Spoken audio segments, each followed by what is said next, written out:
have a problem with our wastewater. The basic problem is that domestic wastewater contains very high levels of phosphates and nitrates. These are really bad for the environment. They're also difficult and expensive to remove during the wastewater processing. We're working with Welsh Water on this project.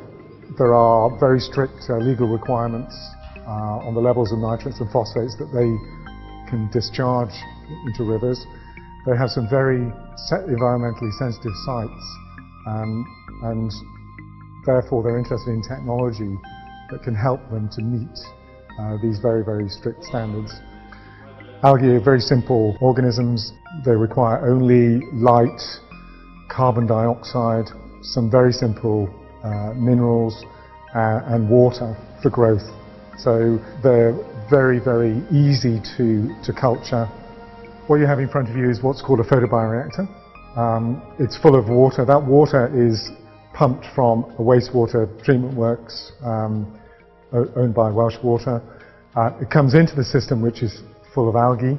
The algae absorb the nitrates and the phosphates from the water, essentially cleaning it, and then the water leaves the system and we harvest the algae from the tubes, which is our basic product.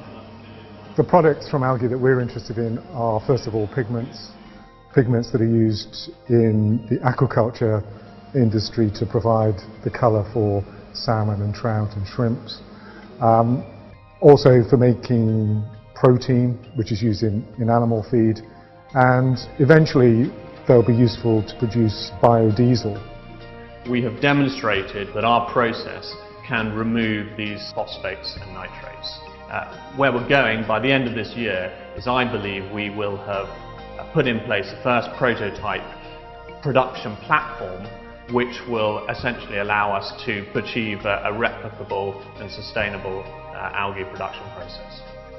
The reason I've decided to partner with the University of Bath is they already had an algae project up and running, and it struck me that they would be able to bring a cross-disciplinary approach with far more depth than I could ever achieve simply by hiring a chief scientist. And so what I've managed to get in terms of that partnership is a great deal of embedded knowledge that's already in the university.